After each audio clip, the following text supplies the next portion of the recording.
કુદરત ને પ્રકૃતિ એની હારે જોડાયેલી, પણ આજ નાના જીવો જે છે કીડી મકોડા કે જે પાણીના પ્રવાહ સામે જજુમી શકે નહીં, એટલે બિચારા પોતાના દરોમાં ભરાઈને અને પડ્યા રહીએ, તો એના માટેની વ્યવસ્થા માટેના અમને એક સારો વિચાર આવ્યો, તો અમે એમને ખૂબ બિરદાવી છે વિચાર. હેલો, જય માતાજી, જય વેલનાથ બધાય. આજે તમને એક વાત જણાવવા જઈ રહ્યા છે કે અમારે વેલનાથ ગ્રુપ વાંકાનેર જે સારા કામ ને બહુ મસ્ત કામ કરે છે જીવો માટે, એટલે સૂક્ષ્મ જીવો માટે સેવા કરે છે અને નિસ્વાર્થ સેવા કરે છે.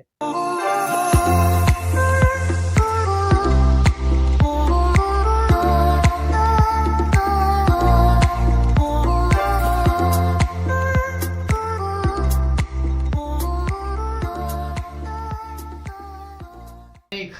12/5/2025 રોજ અમારે ગઢિયા મિત્ર મંડળમાં શ્રી વેલનાથ ગ્રુપ તરફથી એમના સભ્ય,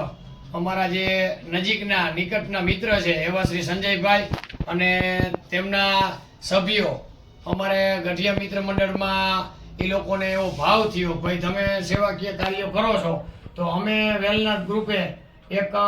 સારી વિચારધારાને અનુલક્ષીને અને આપણે ચોમાસું માથે આવી રહ્યું છે, તો બધા પશુ પક્ષીઓ પોતાની રીતે જે જીવો સક્ષમ છે એ તો એનો ખોરાક પાણીની વ્યવસ્થા કરી લે છે અને કુદરત ને પ્રકૃતિ એની હારે જોડાયેલી, પણ આજ નાના જીવો જે છે કીડી મકોડા કે જે પાણીના પ્રવાહ સામે જજુમી શકે નહીં, એટલે બિચારા પોતાના દરોમાં ભરાઈને અને પડ્યા રહીએ, તો એના માટેની વ્યવસ્થા માટેના અમને એક સારો વિચાર આવ્યો, તો અમે એમને ખૂબ બિરદાવી છે વિચારને. એ લોકોએ 3000 નારિયેળનું, આશરે 3000 જે રાત આખી મહેનત કરીને સવારના 3 વાગ્યા લગી એ નારિયેળમાં એ લોકોએ જે આપણે ભૈડકું, જે ખાંડ કે ઘી કે જે આવે એ અંદર વ્યવસ્થિત ભરીને અને નારિયેળ પેક કરીને, અને એમને એવો સારો વિચાર આવ્યો કે આપણે ઝાડવે જઈને અને જે ઝાડવા છે એની નીચે આ નારિયેળને આપણે દાટીને અને કીડીઓના ખોરાક તરીકે ઉપયોગમાં લે, એટલે અમારા ગઢિયા મિત્ર મંડળને પણ એને